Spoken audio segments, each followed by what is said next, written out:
واقعہ کربلا تاریخ کا دردناک واقعہ ہے۔ یہ اقتدار کی جنگ نہیں تھی، اقدار کی جنگ تھی۔ دو شخصیتوں کی لڑائی نہیں تھی، دو نظریات کا ٹکراؤ تھا۔ یہ حق اور باطل کا معرکہ تھا۔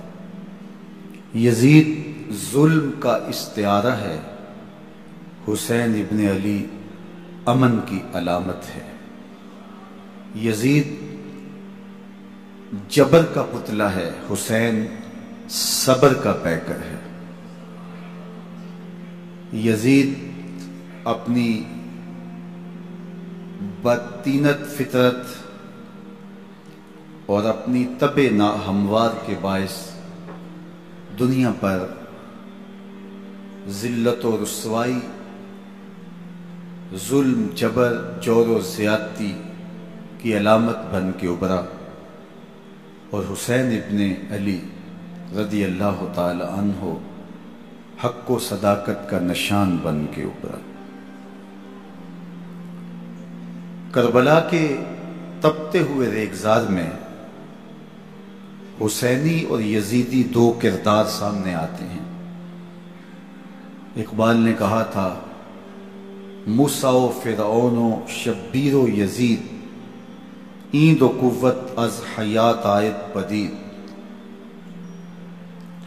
زندہ حق از قوت شبیری است، باطل آخر داغ حسرت میری است، سرخ رو عشق غیور از خون او، شوخی این مصرع از مضمون او، تا قیامت قطع استبداد کر، موج خون او چمن ایجاد کر۔ یزید بہدل کی بیٹی محسون کا ناپاک بیٹا تھا، اور حسین محمد عربی کی بیٹی فاطمہ کا شہزادہ تھا۔ یزید دمشق کے اطراف میں سرجون اور جریر، اختل جیسے اوباشوں کے جھرمٹ میں پل کے جوان ہوا۔ حسین کے گھر کا دروازہ مسجد نبوی کے اندر کھلتا تھا۔ یزید نشے میں دھت ہو کر کے نمازیں چھوڑ دیتا تھا۔ حسین کی کربلا کے اندر بھی نماز تہجد قضا نہیں ہوئی۔ یزید ظلم کا دوسرا نام ہے، حسین امن کی علامت ہے۔ یزید نے زندگی میں ایک مرتبہ حج کیا اور شراب کے مٹکے ساتھ لے کے آیا، اور اختل اور دیگر گویوں اور مغنیوں کو اپنے ساتھ رکھا تاکہ سفر آسانی سے کٹے۔ حسین ابن علی نے 25 حج سواری ہونے کے باوجود پیدل کیے۔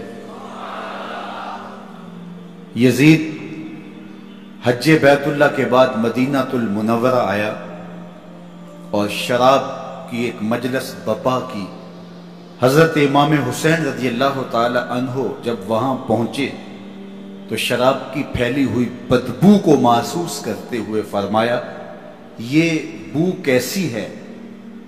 تو نشے میں دھت یزید بولا، یہ شام میں بنتی ہے، اور ایک جام منگوایا اور اس کو پیتے ہوئے دوسرا جام حضرت امام حسین رضی اللہ تعالی عنہ کی طرف بڑھاتے ہوئے کہا، ابا عبداللہ لیجئے۔ تو حضرت امام حسین رضی اللہ تعالی عنہ نے فرمایا، میں اس کی طرف دیکھتا بھی نہیں ہوں، اور پھر وہ عشقی اشعار پڑھنے لگا۔ جب یزید کی شراب نوشی کا منظر امام حسین رضی اللہ تعالی عنہ اپنی آنکھوں سے دیکھ چکے تھے، تو مجھے بتاؤ یزید کے ہاتھ پہ امام حسین کا پاک ہاتھ کیسے آتا؟ حضرت امام حسین رضی اللہ تعالی عنہ جس ماحول میں پلے تھے، جس ماحول میں پرورش پائی تھی، جس ماحول میں رہے تھے، وہ پاکیزہ اور تقدس ماحول تھا۔ اور یزید کبھی اطراف دمشق میں، کبھی غوطہ میں، کبھی الخزرہ محل میں، اور کبھی کہاں اور کبھی کہاں داد عیش دیتا رہا اور لہو و لعب کے اندر مصروف رہا، اور اس کی زندگی ان چیزوں سے عبارت تھی۔ وہ محرمات کو حلال قرار دیتا، شراب نوشی اس کی ہڈیوں میں رچی ہوئی تھی، اور شریعت بیضا کا مذاق اڑایا کرتا۔ اور حسین ابن علی رضی اللہ تعالی عنہ کی دوستیاں جن لوگوں سے تھی وہ عبداللہ ابن عباس تھے، عبداللہ ابن عمر تھے، حضرت عبد الرحمن بن ابو بکر رضی اللہ تعالی عنہ تھے۔ یزید تو جوا کھیلتا رہا، یزید تو قمار بازی کرتا رہا، یزید تو شراب نوشی کرتا رہا، اور حسین ابن علی مسجد نبوی کے منبر میں حضور کے پہلوؤں میں بیٹھتے۔ زمانے نے وہ منظر دیکھا کہ سرخ رنگ کے جوڑے پہنے ہوئے حسنین کریمین حجرہ فاطمہ سے نکلتے ہیں، کم عمری کی وجہ سے کبھی گرتے ہیں کبھی سنبھلتے ہیں، اور آقا کریم خطبہ ارشاد کر رہے ہیں، خطبہ چھوڑ کے حضور نے شہزادوں کو اٹھا لیا۔ وہ منظر بھی زمانے نے دیکھا۔ حضرت عبداللہ بن شداد کہتے ہیں کہ حضور سجدے میں تھے اور سجدہ اتنا طویل ہو گیا، ہمیں لگا یا تو وحی کا نزول ہو رہا ہے یا پھر اللہ کا حکم آ گیا اور اللہ کے محبوب کی روح قبض کر لی گئی۔ لیکن میں نے جب نظریں اٹھا کے ننکیوں سے دیکھا تو کیا منظر تھا کہ حسین ابن علی حضور کی پشت پہ بیٹھے ہوئے اور میرے آقا سجدے کو طول دے رہے ہیں۔ اللہ اکبر! حسین کے لیے پیغمبر کے سجدوں کو طول دیا جا رہا ہے۔ حسین ابن علی کبھی منبر پہ حضور کی اطراف میں بیٹھتے ہیں، وہ منظر بھی دنیا نے دیکھا کہ حضور کے مبارک کندھوں پر حسین ابن علی بیٹھے ہیں اور حضور کی زلفوں کو پکڑا ہوا ہے۔ تو حضرت عمر رضی اللہ تعالیٰ عنہ دیکھ کے کہتے ہیں واہ واہ کیسی سواری میسر آئی حسین ابن علی کو۔ تو میرے آقا مسکرا کے کہتے ہیں عمر سواری دیکھتے ہو سوار بھی تو دیکھو۔ اللہ اکبر! حضرت اسامہ بن زید بن حارثہ رضی اللہ تعالیٰ عنہ فرماتے ہیں رات کا ایک پہر گزر گیا اور مجھے حضور سے کوئی کام تھا، میں آقا کریم کی خدمت میں حاضر ہوا، در دولت پہ دستک دی، حضور تشریف لائے تو چادر اوڑی تھی، بکل کی ہوئی تھی میرے حضور نے، تو میں نے اپنی حاجت کہی تو حضور نے میری حاجت پوری کر دی۔ لیکن ایک منظر میں نے دیکھا کہ حضور نے جو چادر کی بکل فرمائی تھی اس کے اطراف میں پہلوؤں میں ابھار تھے جس طرح اندر کوئی ہو۔ مجھ سے نہ رہا گیا، میں نے پوچھ لیا، میں نے کہا بندہ نواز چادر کے اندر کیا ہے؟ فَكَشَفَهُ، تو حضور نے چادر کو کھول دیا۔ فَإِذَا الْحَسَنُ وَالْحُسَيْنُ عَلَى بَرِكَيْهِ، تو کہتے ہیں میں نے اپنی آنکھوں سے دیکھا ایک پہلو سے امام حسین لپٹے ہوئے تھے، ایک پہلو سے امام حسن لپٹے ہوئے تھے۔ فرمایا یہ میرے بیٹے ہیں، یہ میری بیٹی کے بیٹے ہیں، اے اللہ میں ان سے پیار کرتا ہوں، تو بھی ان سے پیار کر، جو ان سے پیار کرے اس سے بھی پیار کر۔ ان کی محبت کا درس دیا، ان کے پیار کا سبق پڑھایا، کہا ان سے پیار کرنے والا میرے سے پیار کرنے والا ہے، ان سے بغض رکھنے والا میرے سے بغض رکھنے والا ہے۔ ان کی تکلیف حضور کو بے چین کر دیتی تھی۔ حضرت سیدہ فاطمہ الزہرا رضی اللہ تعالی عنہ کے گھر کے قریب سے گزرے تو حضرت امام حسین کے رونے کی آواز آ رہی تھی، تو آقا کریم علیہ السلام نے فرمایا کہ فاطمہ حسین کو چپ کرواؤ، الا تعلمی ان بقاءہ یوزینی، تو جانتی نہیں حسین کا رونا مجھے دکھ دیتا ہے۔ حسین ابن علی کو حضور رونے نہیں دیتے تھے، ان کو دکھی نہیں ہونے دیتے تھے، کیونکہ رسول اللہ صلی اللہ علیہ وسلم جانتے تھے کہ یہ کتنے دکھ سہے گا، کتنی تکلیفوں سے گزرے گا اور کتنے مصائب سہے گا۔ زمانے نے وہ گھڑیاں بھی دیکھی کہ حضرت حذیفہ بن یمان رضی اللہ تعالیٰ عنہ فرماتے ہیں کہ میں حضور کی خدمت میں نماز مغرب کی ادائیگی کے لیے حاضر ہوا، اور میں نے یہ اجازت خاص طور پہ اپنی ماں سے اس شرط پہ لی تھی کہ امی آپ مجھے اجازت دیں، میں حضور کی خدمت میں حاضر ہوتا ہوں، مغرب کی نماز بھی ادا کروں گا اور پھر حضور سے عرض کروں گا حضور میرے لیے اور میری ماں کے لیے بخشش کی دعا کر دیجیے۔ ماں نے اس شرط پہ اجازت دے دی اور میں حضور کی خدمت میں آ گیا، نماز مغرب ادا کی، سلام پھرا تو میرے دل میں آرزو تھی میں حضور سے عرض کروں حضور میرے لیے اور میری ماں کے لیے مغفرت کی بخشش کی دعا کر دیں، لیکن حضور عبادات میں ذکر میں نوافل میں ایسے مشغول ہوئے کہ میں آرزو رکھنے کے باوجود بھی عرض نہ کر سکا۔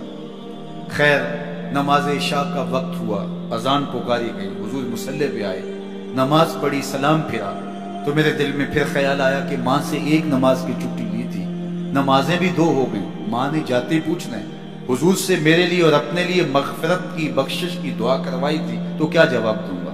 اور حضور اٹھے اور کاشانہ اقدس کی طرف چل دیے۔ اب میرے دل میں یہ خیال رہ کے آ رہا تھا کہ ماں کو کیا جواب دوں گا؟ میں تو حضور سے بخشش و مغفرت کی دعا کروا ہی نہیں سکا۔ جب حضور چل پڑے تو غیر ارادی طور پہ میں بھی حضور کے پیچھے چل پڑا۔ چلنے میں تھوڑی سی رفتار تیز ہو گئی، جس سے قدموں کی آہٹ پیدا ہوئی۔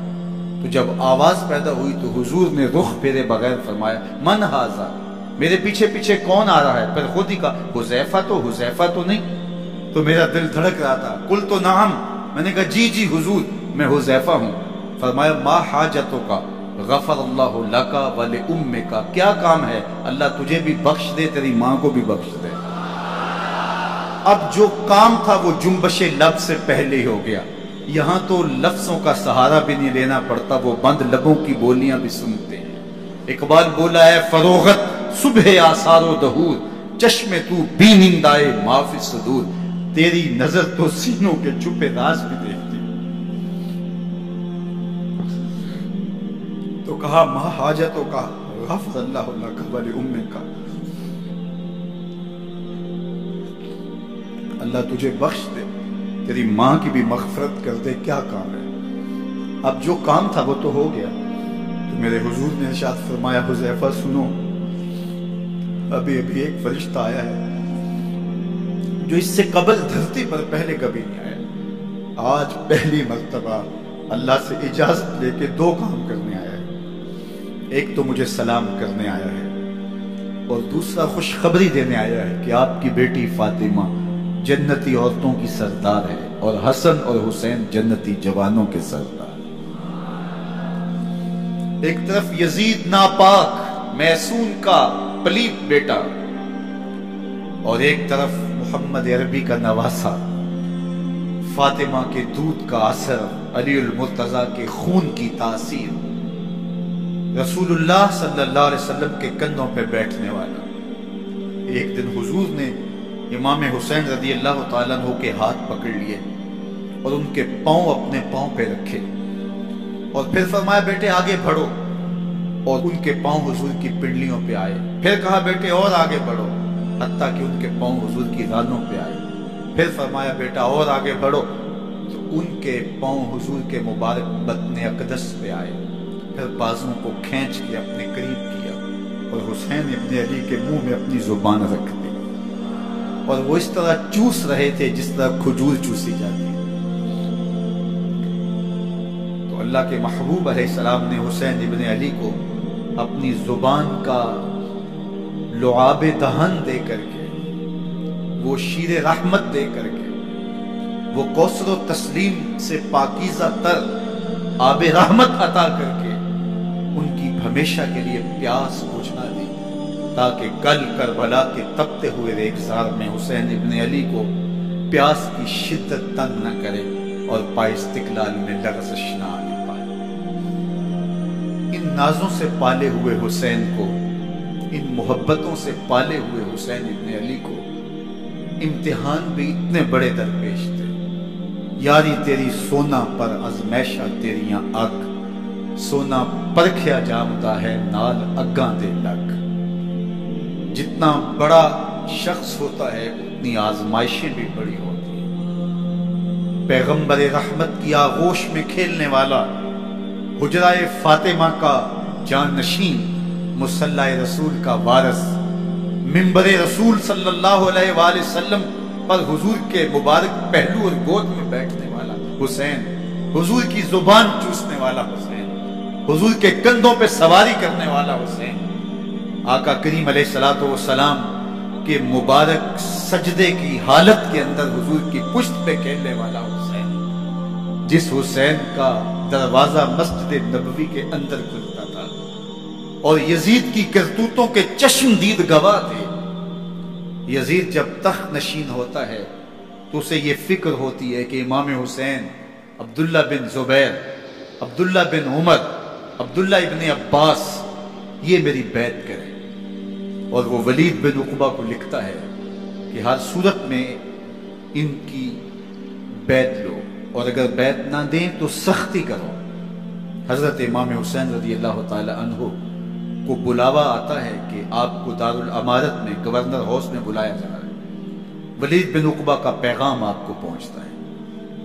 آپ اس وقت فرماتے ہیں کہ اس وقت جو پیغام پہنچا ہے وہ کسی خطرے سے خالی نہیں ہے، تو کچھ سواروں کو ساتھ لیا، کہا تم دارالامارت کے باہر کھڑے رہنا، اگر میری آواز بلند ہوئی تو اندر آ جانا، ورنہ تم انتظار کرنا۔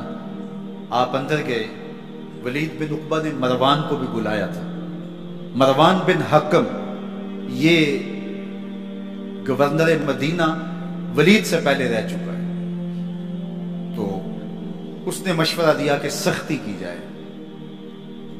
خیر ولید بن عقبہ نے کہا کہ یہ خط ہے، حضرت امیر معاویہ کا انتقال ہو گیا اور یزید تخت نشین ہوا ہے، لہٰذا وہ آپ سے بیعت کا مطالبہ کرتا ہے۔ تو حضرت امام حسین رضی اللہ تعالیٰ عنہ نے فرمایا کہ میرے جیسا شخص یوں چھپ کے بیعت نہیں کر سکتا، اور آپ واپس پلٹے۔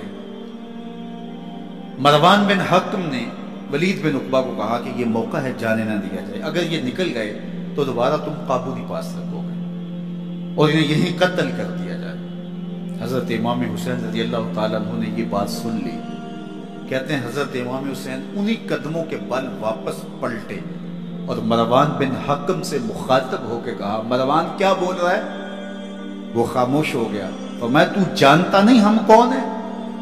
آنا حسین ابن علی ابن ابی طالب، میں حسین ہوں، میں علی کا بیٹا ہوں، ہمارے گھر میں قرآن اترتا رہا ہے، وحی کا نزول ہوتا رہا ہے، اور یزید فاسق ہے، فاجر ہے، مسلمانوں کا قاتل ہے اور شرابی ہے، میں ڈنکے کی چوٹ پہ یزید کی بیعت سے انکار کرتا ہوں۔ بس حیدری کچھار سے محمدی شیر نکل آیا۔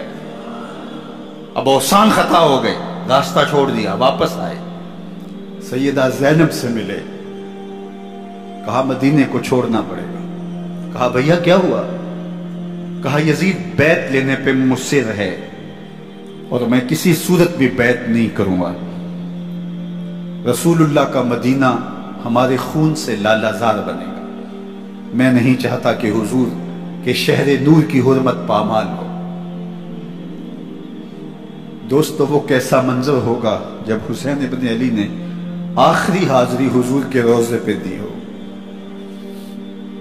حاجی یا معتمر 10 دن کے لیے، 8 دن کے لیے، 20 دن کے لیے مدینہ المنورہ عارضی سکونت اختیار کرتا ہے، اور حضور کے روضہ انور سے، اس شہر نور سے، ان گلیوں سے،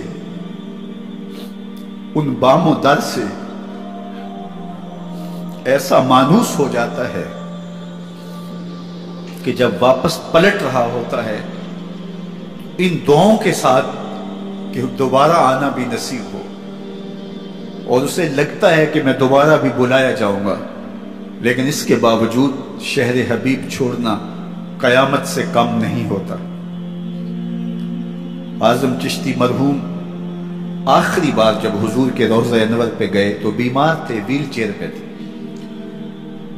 باب بقی سے باہر نکلے تو خادم سے کہا کہ میری ویل چیئر پیچھے سے کھینچو تاکہ میرا رخ روضہ انور کی طرف رہے، اور وہ پیچھے سے کھینچتا چلا جا رہا ہے، اور جب باب مکہ سے پیچھے جنت البقیع کے قریب سے گنبد خضرا نگاہوں سے اوجل ہونے لگا تو اعظم چشتی مرحوم نے کہا، جان بدن سے نکلتی ہے اعظم، جان بدن سے نکلتی ہے اعظم، کوئی آسان ہے مدینے سے جدا ہونا، کوئی آسان ہے مدینے سے جدا ہونا۔ یہ اس شخص کی کہانی ہے جو 10 دن، 5 دن، مہینہ، 2 ماہ وہاں رہتا ہے اور پھر اس شہر کو چھوڑ کے آنا اس کے لیے آسان نہیں ہوتا۔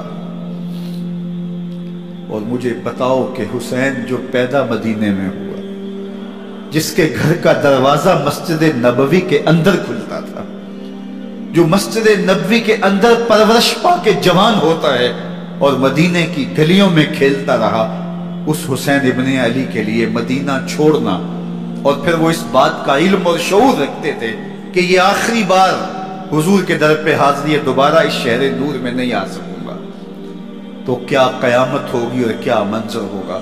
محمد بن حنفیہ کے علاوہ خاندان نبوت کے جتنے لوگ تھے ان سب نے شہر مدینہ کو الوداع کہا، اور رات کے موقع میں مدینہ المنورہ کو، مسجد نبوی کو چھوڑ کر کے مکہ کی جانب عازم سفر ہوئے۔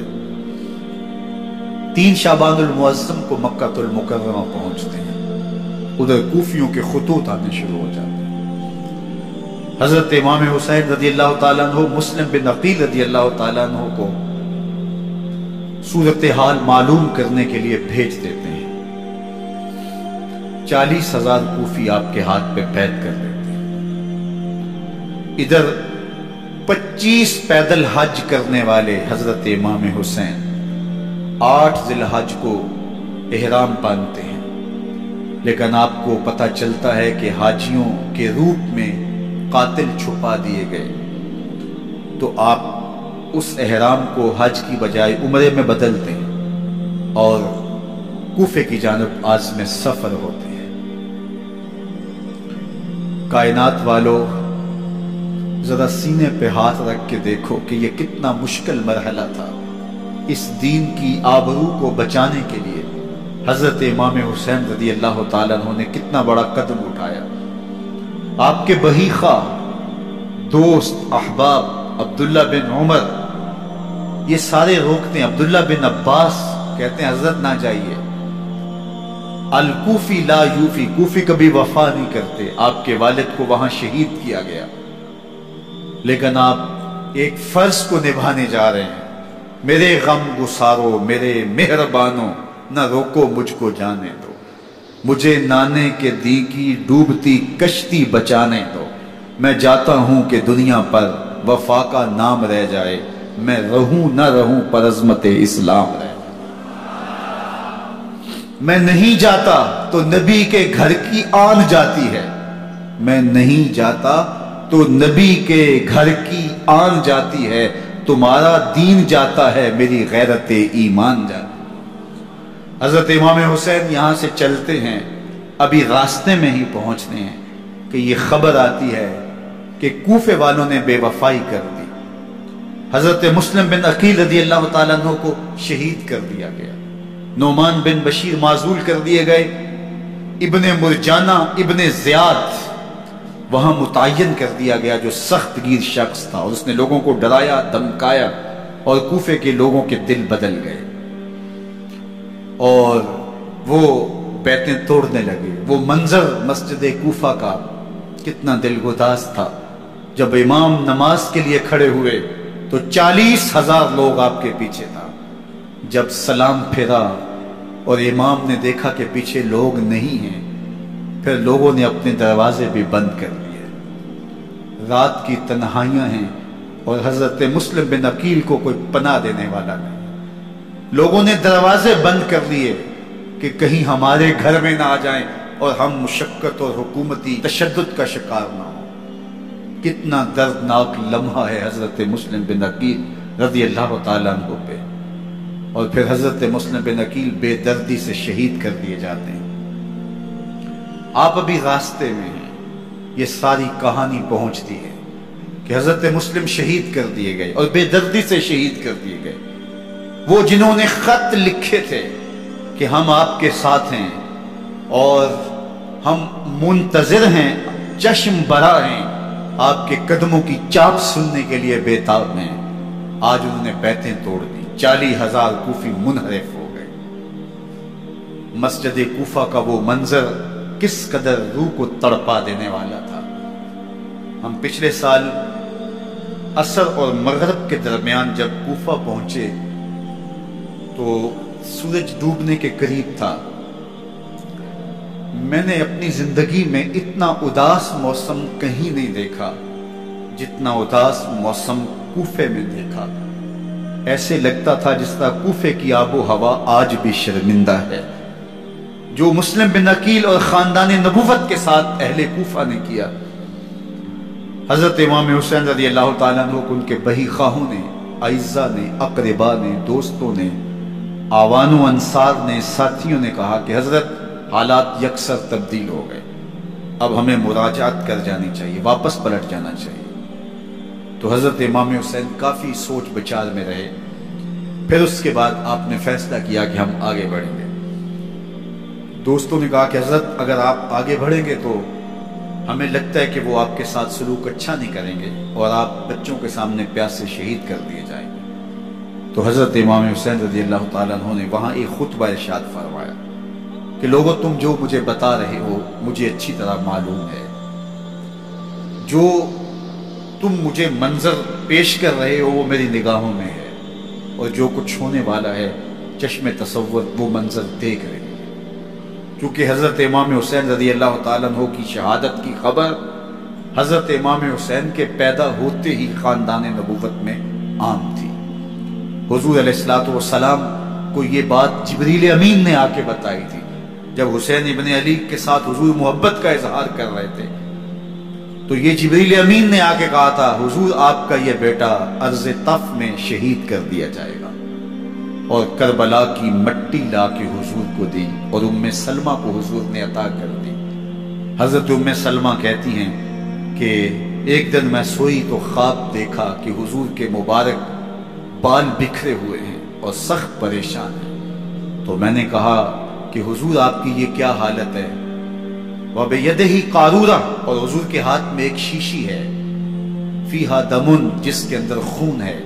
تو میں نے کہا حضور یہ کیا؟ فرمایا میں قتل گاہ حسین سے آ رہا ہوں اور یہ حسین ابن علی کا خون ہے۔ تو کہا 10 محرم کا دن تھا، دوپہر کا یہ منظر تھا، میں کیلولہ کر کے اٹھی، جب میں نے دیکھا تو وہ شیشی جس میں کربلا کی مٹی رکھی تھی وہ خون بن چکی تھی۔ تو یہ خبر پہلے دی گئی تھی، یہ بتا دیا گیا تھا۔ فرمایا میرے دوستو جو تم مجھے بتاتے ہو میں اس سے بے خبر نہیں ہوں، یہ سب کچھ ہونے والا ہے، لیکن اس کے باوجود میں کیوں جا رہا ہوں؟ تو آپ کا ایک تاریخ ساز جملہ ہے جو کربلا کے فلسفے کو ہمارے سامنے رکھتا ہے کہ یہ اتنا بڑا امتحان کیوں دیا۔ حضرت امام حسین رضی اللہ تعالیٰ عنہ نے فرمایا وَلَكُمْ فِي أُسْوَةٌ، میں اس لیے جا رہا ہوں قیامت تک ظلم، جبر اور ناانصافی کے خلاف کھڑے ہونے والوں کے لیے کوئی نمونہ تو ہو۔ میری زندگی قیامت تک ظلم، جبر اور استحصالی نظام کے خلاف کھڑے ہونے والوں کے لیے نمونہ ہے۔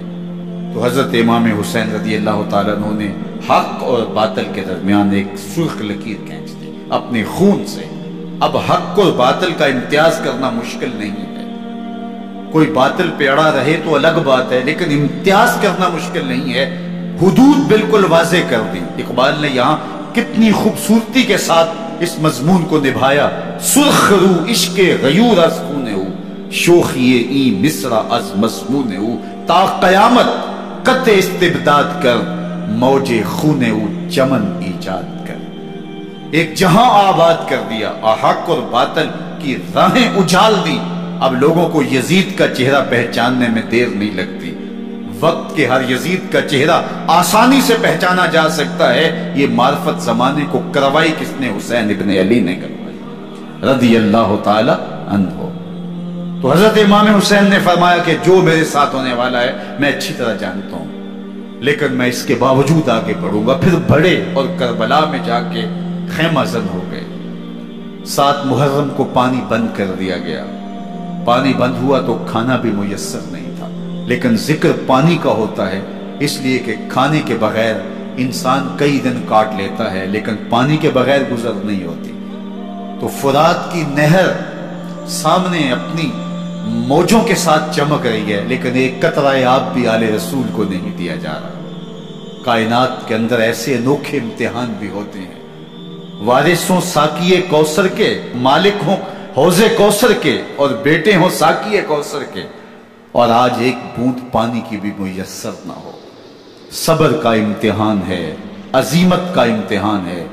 حضرت امام حسین رضی اللہ تعالیٰ عنہ خیمہ زن ہو گئے۔ 3 دن تک پانی بند رہتا ہے۔ 9 محرم کو رات کی تنہائی میں حملہ آور ہونا چاہتے ہیں، لیکن آپ نے کہا کہ ہمیں اللہ کے حضور عبادت اور ذکر کے لیے وقت دیا جائے۔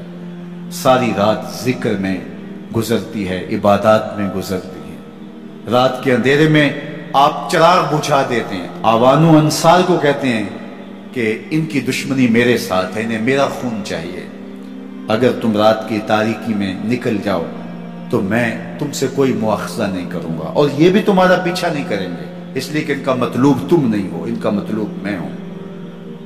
جب چراغ جلایا تو کوئی بھی نہیں گیا۔ مسلم بن نوسجہ کھڑے ہو کے کہتے ہیں حضرت اگر ہمارے بدن کو 70 بار کاٹا جائے اور جلایا جائے اور ہواؤں میں اڑا دیا جائے پھر بھی آپ کا ساتھ نہیں چھوڑیں گے۔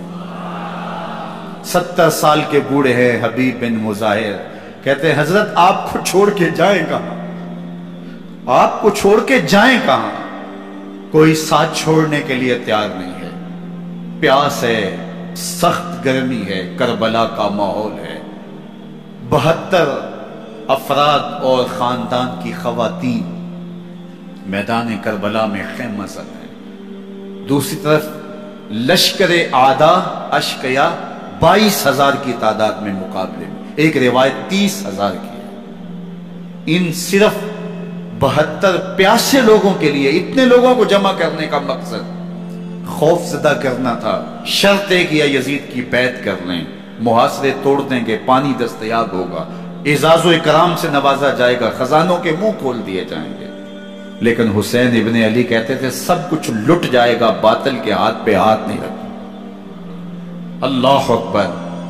اب صبح طلوع ہوتی ہے، عاشور کا دن چڑھتا ہے، سورج اپنی پوری تمازت کے ساتھ گرمی برسا رہا ہے۔ آج خاندان نبوت کا امتحان زمانے نے دیکھنا ہے، رسول اللہ کا لعاب چوسنے والا اس کے صبر کا آج امتحان ہے، حضور کے کندھوں پہ کھیلنے والے حسین کا آج امتحان ہے۔ اللہ اکبر۔ حسین ابن علی تمام حجت کرتے ہیں میں نے تمہارا کچھ نہیں بگاڑا، میں نے کسی کا خون نہیں کیا، میں نے کوئی زیادتی نہیں کی، تم کیوں میرے قتل کے در پہ ہو؟ تم جانتے نہیں میں کون ہوں؟ میں تمہارے نبی کا نواسا ہوں، رسول اللہ صلی اللہ علیہ وآلہ وسلم کے کندھوں پہ کھیلتا رہا ہوں، حضور کا لعاب چوستا رہا ہوں، اور میں بوسہ گاہے رسول صلی اللہ علیہ وآلہ وسلم۔ لیکن نشکیہ کے دل پر کوئی چیز اثر انداز نہیں ہوتی، ایک ہور ہے، اللہ اس کے دل میں نرمی ڈالتا ہے۔ پہلے تو امام حسین کو گھیر کے لے کر کے آتا ہے، لیکن بعد میں وہ قافلہ یزید سے قافلہ حسین کی طرف آ جاتا ہے۔ امام حسین فرماتے تو دنیا میں بھی ہور ہے، آخرت میں بھی ہور ہے، آزادی مل جاتی ہے۔ باقی 22,000 کا لشکر جرار امام حسین کے قتل کے طرف آئے ہے۔ پھر تاریخ نے خاندان نبوت کا وہ انوکھا امتحان دیکھا۔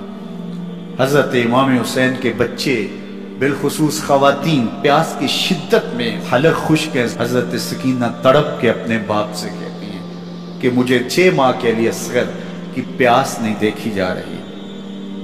بچے کو ہاتھوں پہ اٹھاتے ہیں اور نہر فرات کے کنارے پہنچ کے فرماتے ہیں اشقیاء سے مخاطب ہو کے تمہارا معاملہ میرے ساتھ ہے، اس 6 ماہ کے بچے نے تمہارا کچھ نہیں بگاڑا، اور چلو بھر کے اس کا حلق سیراب کرنا چاہتے ہیں۔ ایک 2 شاخہ تیر آتا ہے جو حضرت علی اصغر کے گلے کو چیر دیتا ہے۔ راوی لکھتے ہیں کہ وہ عام تیر نہیں تھا، جانوروں کو شکار کرنے کے لیے جو بڑے تیر ہوتے ہیں وہ 2 شاخہ تیر تھا، وہ گردن کو کاٹ دیتا ہے، خون بہنے لگتا ہے، گردن لٹک جاتی ہے۔ حضرت امام حسین وہ بہتا ہوا خون اپنے چلو پہ لیتے ہیں اور آسمان کی طرف اچھال کے کہتے ہیں مالک حسین کی یہ قربانی بھی قبول۔ یہ تماشا لبے بام نہیں ہے، بچہ بیمار ہو ڈاکٹر جواب دے دیں، ماں باپ کے ہاتھ پھول جاتے ہیں، زندگی کی سانسیں ابھی چل رہی ہوتی ہیں، لیکن ڈاکٹر کہے کہ یہ میرے بس کا روگ نہیں ہے، کہیں اور لے جاؤ، تو زندگی کا لف و نشر غیر مرتب ہو جاتا ہے۔ میں سلام پیش نہ کروں حسین ابن علی کو، 6 ماہ کا علی اصغر ہاتھوں میں دم توڑتا ہے، گردن لٹک جاتی ہے، خون بہ رہا ہے، اب خیموں کی طرف بڑھ رہے ہیں، لیکن زبان پہ شکایت نہیں ہے، کہتے ہیں مالک حسین کی یہ قربانی قبول کر لیں۔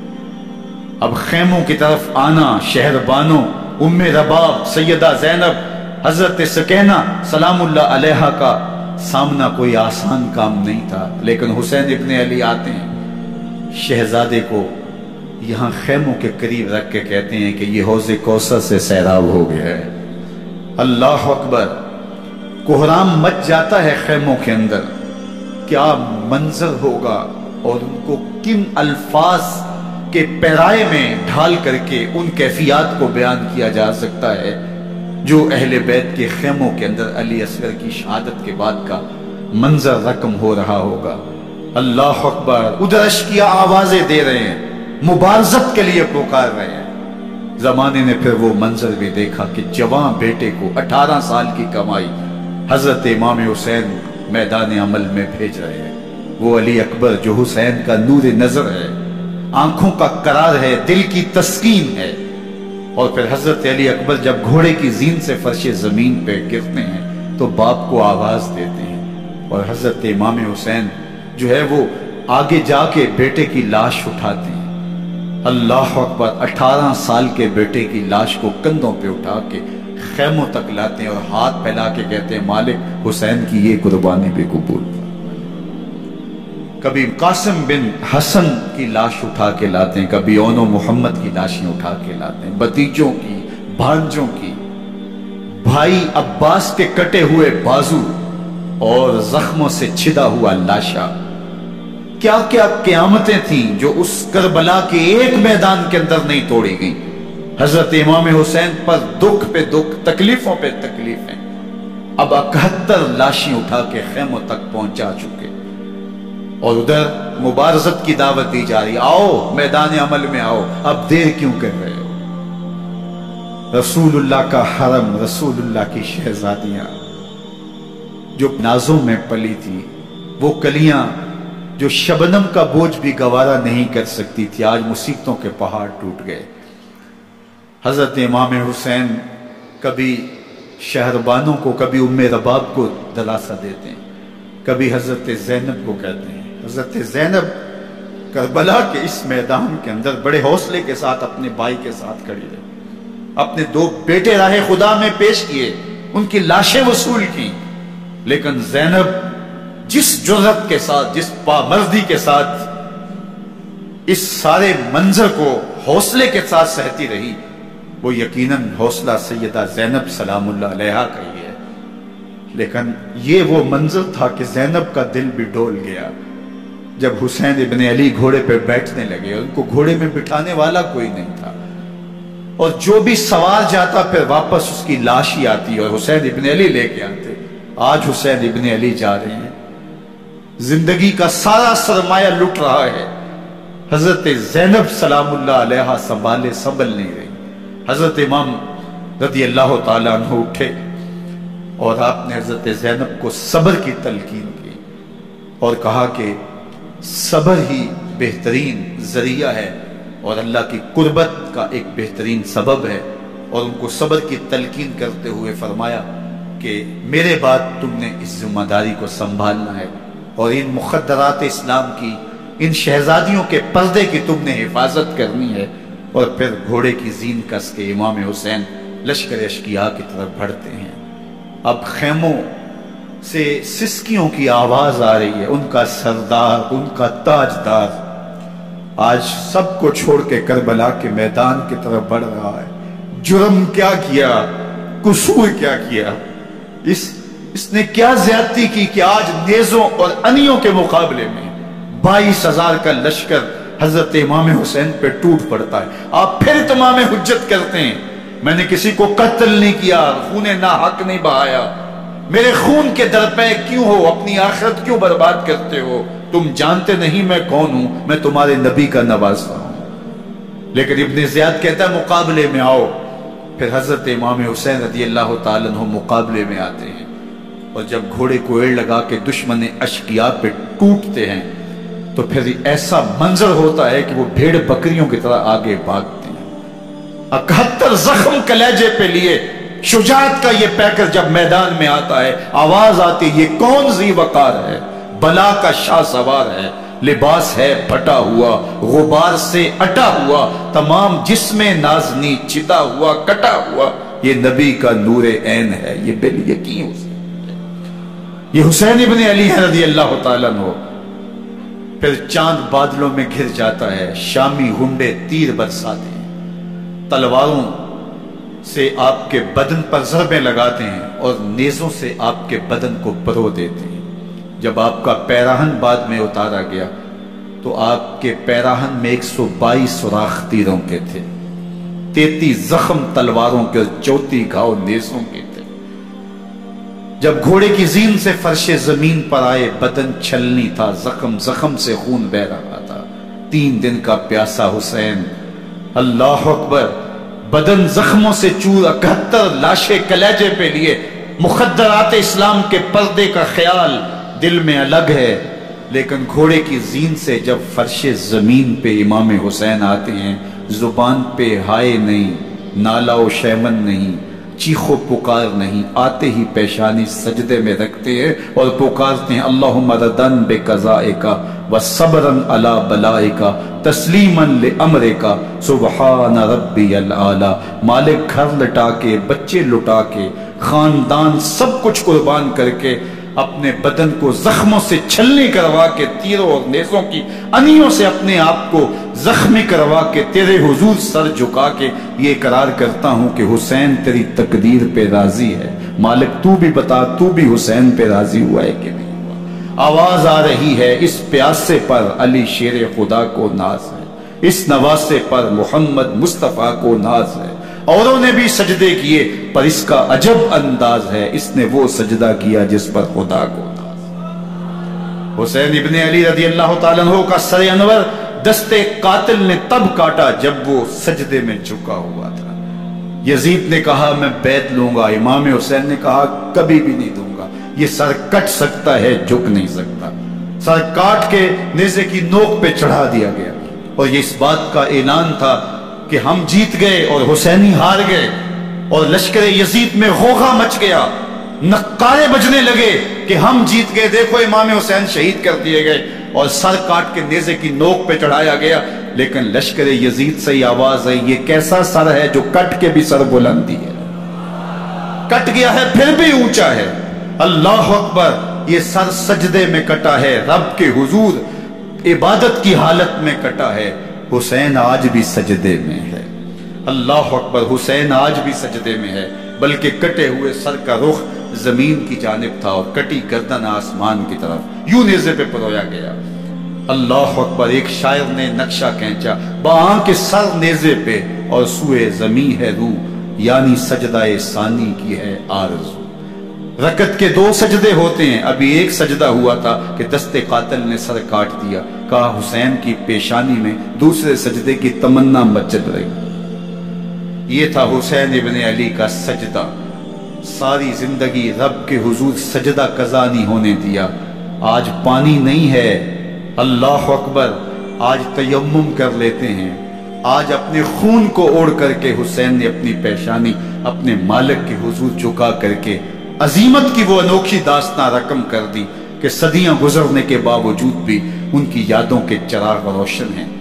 جب حضرت امام حسین اور دوسرے آیان و انصار کو شہید کر دیا گیا تو ان کے سر نیزوں کی نوک پہ چڑھا دیے گئے، حضرت امام حسین کا کٹا ہوا سر اور باقی 71 افراد کے کٹے ہوئے سر نیزوں کی نوک پہ، اور 10 سواروں کو ابن سعد نے کہا کہ ان کو رون دو، اور گھوڑوں کی ٹاپوں تلے حضرت امام حسین رضی اللہ تعالیٰ عنہ اور ان کے آبان و انصار کو جو ہے وہ روندا گیا، حتیٰ کہ ان کی استخوان مبارک، ان کی ہڈیاں بھی چور چور ہو گئے۔ روننے سے قبل ان کا لباس اتار لیا، ان کے کپڑے اتار لیے گئے، اللہ اکبر۔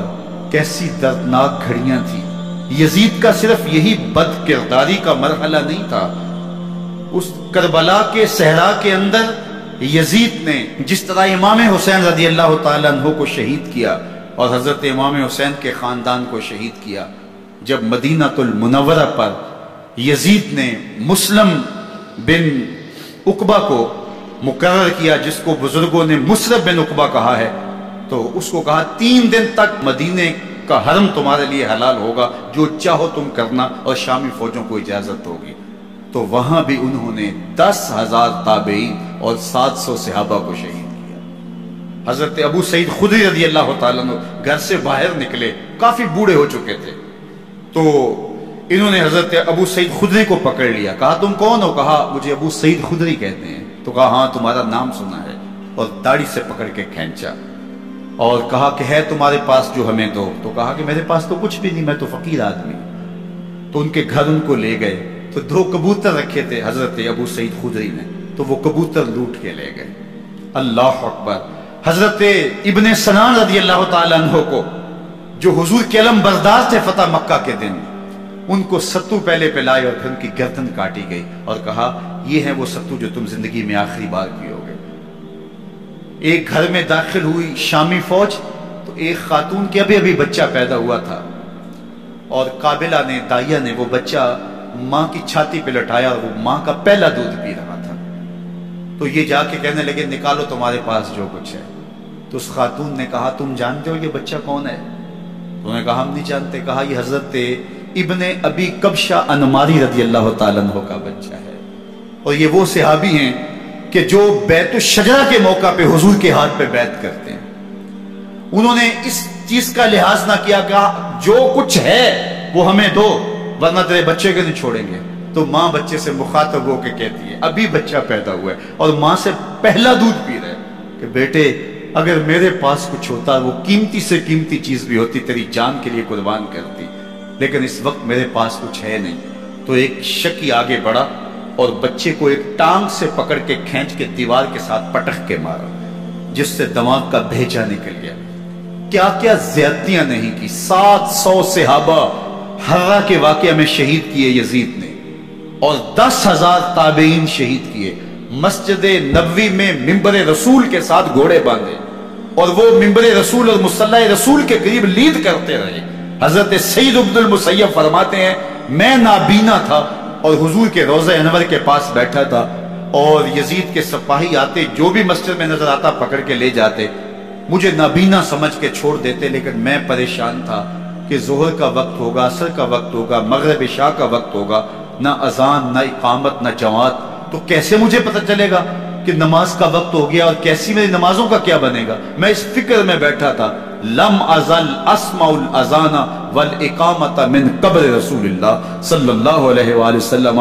فرماتے جب بھی پھر نماز کا وقت آیا، گنبد خضرا سے اذان کی بھی آواز آئی، اقامت کی بھی آواز آئی۔ 3 دن تک مسجد نبوی کے اندر گھوڑے بندے رہے، اور مدینہ کی حرمت پامال کی۔ مدینہ کے گھروں کے اندر یہ بدکماش داخل ہوئے، اور جو بدکاریاں انہوں نے کی، کلیجہ منہ کو آتا ہے۔ 1002 شیزائیں ان بدکاروں کی بدکاریوں کی وجہ سے کنواری حالت کے اندر حاملہ ہوئی۔ 3 دن تک مدینے کا حرم انہوں نے پامال کیا، اور پھر مکہ المکرمہ میں کعبہ اللہ پر گولے برسائے، اور کعبہ کا غلاف جل گیا۔ وہ تو یزید مر گیا، اور حضرت عبداللہ ابن زبیر رضی اللہ تعالیٰ عنہ نے اپنی خلافت کا اعلان کیا۔ یزید کے یہ کرتوت تھے، ادھر اہل مدینہ کو ستایا، ادھر اہل مکہ کو ستایا، اور رسول اللہ صلی اللہ علیہ وسلم کے خانوادے کی بے حرمتی اور توہین کی۔ نہ صرف انہیں قتل کیا گیا، ان کی لاشوں پہ گھوڑے دوڑائے۔ ابن سعد اور شمر جو ہے وہ خیموں میں داخل ہوا، اور مخدرات اسلام چادریں چھیننے کی کوشش کی۔ حضرت زینب سلام اللہ علیہ نے مخاطب ہو کے کہا ہمارے چہرے کے رکھوالے چلے گئے ہیں، ظالم تو خیال نہیں کرتا ہم رسول اللہ کی بیٹیاں ہیں۔ حضرت شہربانو، حضرت زین العابدین اور حضرت زینب سلام اللہ علیہ، ان تینوں کو ایک اونٹ پہ باندھا گیا، اور باقی اونٹوں پہ باقی سادات کو، حضور کی شہزادیوں کو باندھا گیا، رسیوں میں جکڑا گیا، اور اونٹوں پہ باندھ کر کے کوفے کی جانب آگے آگے شہیدوں کے سر چل رہے ہیں، اور پیچھے یہ قافلہ چل رہا ہے۔ اور جب یہ قافلہ وہاں سے گزرا جہاں لاشیں پڑی تھی، امام زین العابدین 14 سال کے تھے اور بیمار تھے، اور ان کا حوصلہ نہ ہوا، وہاں غشی ان کے اوپر آنے لگی۔ اور وہ منظر ابن کثیر نے، باقی لوگوں سب نے لکھا ہے کہ پھر جب ان کی یہ حالت ہوئی، تو پھر سیدہ زینب سلام اللہ علیہ، جنہوں نے ابھی تک بڑے حوصلے کے ساتھ ساری مشکلات کا مقابلہ کیا تھا، اب ان کے بندن ٹوٹ گئے اور آنکھوں سے آنسو بہنے لگے، اور سیدہ زینب تھے امام حسین رضی اللہ تعالیٰ عنہ کی لاش پہ کھڑے ہو کے، اور وہ روندی ہوئی لاش، ٹوٹی ہوئی ہڈیاں، اور وہ بریکا بدن، کٹا ہوا سر نیزے کی نوک پہ، اور لاش یہ پڑی ہے۔ تو حضرت سیدہ زینب نے مدینے کی طرف منہ کر کے جو ہے وہ حضور سے فریاد کی، یا محمد آہو، یا محمد آہو، ھذا حسین بالآراء مزمل بالدماء، یا محمد آہو بناتوں کا سبایا۔ یا رسول اللہ، اے پیارے آقا، یا جداؤ، اے ہمارے نانا محترم، یہ دیکھیے آپ کا حسین پڑا ہوا ہے، بدن سے کپڑے اتار لیے گئے، خاک ہوائیں اڑا رہی ہیں، اور اس کے اوپر چادر جو ہے وہ مٹی کی پڑ گئی ہے۔ حضور آپ کی اولاد کاٹ دی گئی، اور پھر کہا بناتوں کا سبایا۔ حضور دیکھیے آپ کی بیٹیوں کے ہاتھ باندھ دیے گئے، اونٹوں پہ کس دیا گیا ہے، سرے شہیدہ آگے آگے چل رہے ہیں، اور حضرت سیدنا امام حسین کا آگے آگے سر ہے۔ راستے کے اندر ایک جگہ آئی، رات گزری اور ان کو اتارا گیا۔ رات کا موقع تھا، ایک خاتون آئی اور اس نے کوئی کھانا پیش کیا ان کو، اور کہا کہ میں کسی زمانے میں حضرت سیدہ فاطمہ تو زہرا کی نوکری کیا کرتی تھی، ان کی لونڈی تھی، ان کی کنیز تھی، اور آج مجھے پتا چلا کہ آپ لوگ گزر رہے ہیں، تو میں نے کہا کہ میں اپنی مخدومہ کے خاندان کی خدمت کروں۔ اور پھر اس نے کہا کہ اس وقت سیدہ کی گود میں ایک 6-7 ماہ کی بچی تھی جس کو زینب کہا کرتے تھے۔ تو سیدہ زینب نے کہا کہ اماں اگر پہچانتی ہو تو وہ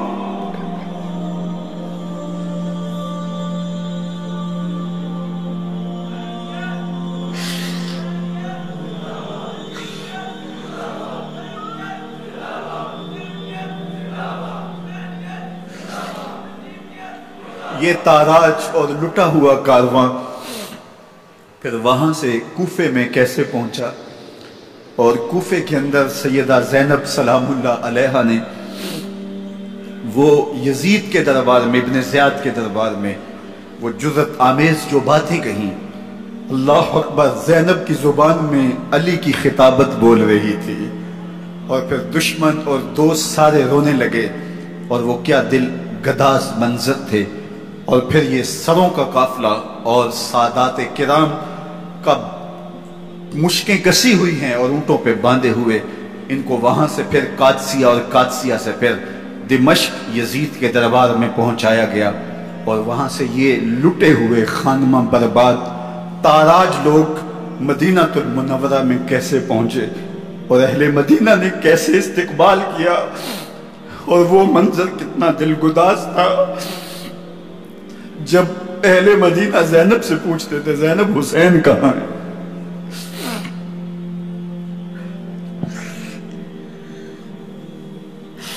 بے مروت بے وفا، تیرا بھی کیا افسانہ ہے، جس نے اپنی ہی شمع کو گل کیا تو وہ پروانہ ہے۔ اپنے پیغمبر کے شہزادوں کو اور اپنے پیغمبر کی شہزادیوں کو جو دکھ اس امت نے دیے، یہ کائنات کی ایک انوکھی داستان ہے۔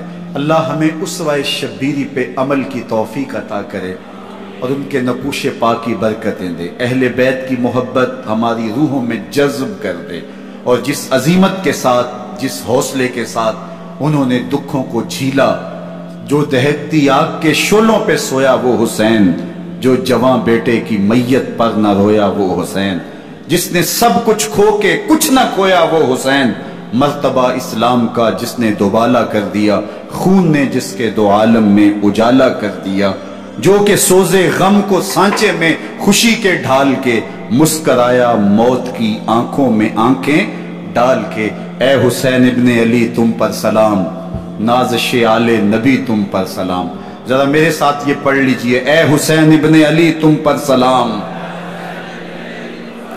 نازش آل نبی تم پر سلام، تم پہ لاکھوں رحمتیں لاکھوں سلام، اے شہیدان محبت کے امام، لالا گو لالا بدن لالا کفن، اے چمن اندر چمن اندر چمن، زندگی ہی زندگی تیری حیات اے حیات اندر حیات اندر حیات، افتخار ملت بیضا ہے تو، رب کعبہ کی قسم یکتا ہے تو، فخر کا دل میں دریچہ باز کرنا چاہیے، جن کا تو آقا ہے ان کو ناز کرنا چاہیے۔ وآخر دعوانا ان الحمدللہ۔